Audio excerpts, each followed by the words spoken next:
Ask anyone who knows me, and they'll tell you I'm just not a fan of baking. It must have to do with all that measuring and the exact science of it. You know, I like to cook. I like to embrace my inner artist, my Jackson Pollock. But there is one dessert I have a soft spot for, and that is bread pudding. There's just something about that ooey gooey deliciousness. But the cheapskate deep down in me just can't stand paying $8 for pretty much leftover bread and custard at a restaurant. So I thought to myself, how can I embrace my inner lazy baker? And boom, I came up with the recipe for my lazy man's bread pudding. There's pretty much 2 ingredients to the whole thing. First off, you need bread. Some leftover, stale, day-old bread works great. And hey, what self-respecting Jewish guy doesn't have a loaf of challah laying around somewhere in the kitchen? And for the second ingredient, we head to the freezer. Vanilla ice cream. Normally, you have to make a custard when it comes to bread pudding. And that involves whisking together eggs with milk and cream and sugar and vanilla. And man, phew, that just makes me tired thinking about it. But vanilla ice cream has all that hard work done for you because that custard base is the ice cream itself. And given the fact that vanilla ice cream is the #1 flavor in America, I guarantee you have at least a pint of it in your freezer. So with these 2 ingredients and a little help from your pantry, you're well on your way. In the bowl, I have 1 pint or 1 pound of vanilla ice cream that I melted in the microwave. To that, I'm gonna add 3 cups of 1-inch cubed challah bread. I'm using stale bread. If you have fresh bread only, just after you cube it, throw it into a 200-degree oven for about 10 minutes until it gets a little dry. You don't want to toast it into a crouton. This mixture needs to sit for 30 minutes because that white bread needs to soak up all that rich vanilla custard moisture and flavor. In the meantime, we're gonna head over to the pantry because there's a few more ingredients we can add to this bread pudding that are gonna take the flavor and texture over the top. The pantry is the backbone to any good kitchen, and it has to be stocked at all times. So for me, that means always having chocolate chips and raisins on hand. I mean, who doesn't like to pop a handful of these into their pie hole at some time? And they're gonna make a great addition to our bread pudding.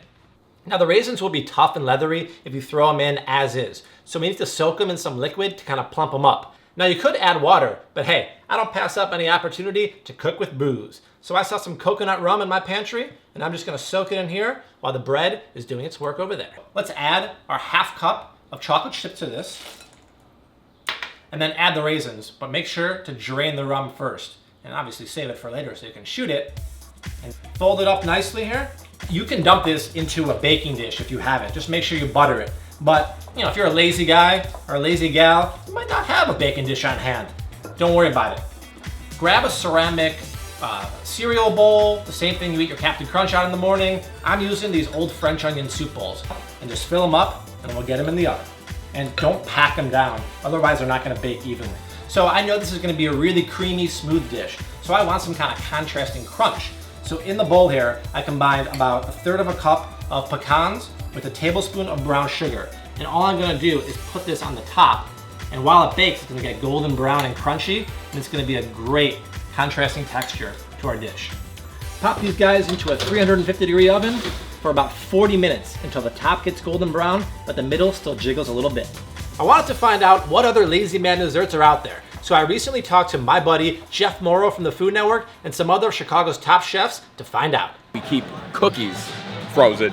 Sometimes I don't even need to bake them. I just go in and I eat it like an apple, and they're about this big. And you're getting all the secrets out of me. I don't know if this is good for my brand, so to speak, but I eat it like an apple, usually under the cover of darkness with just the light from the fridge hitting my face, making me accentuating the chins.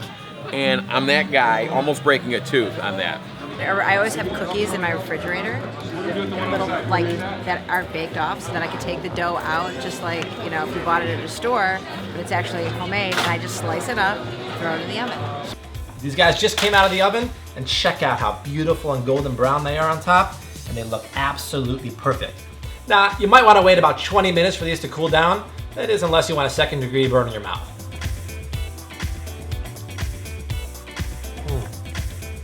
That eggy challah bread has that delicious vanilla flavor just soaked throughout it, and I love that rich, decadent chocolate. And I'm a sucker for the crunch of the pecans.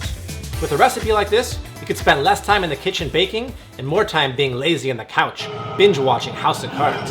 Zoe, watch out! For this great recipe, check out flavcity.com. And if you like this video or any of my videos, please subscribe to my YouTube channel. And follow me, yada yada yada, on Twitter. You know the drill. I'll see you next time, only on Flavor City.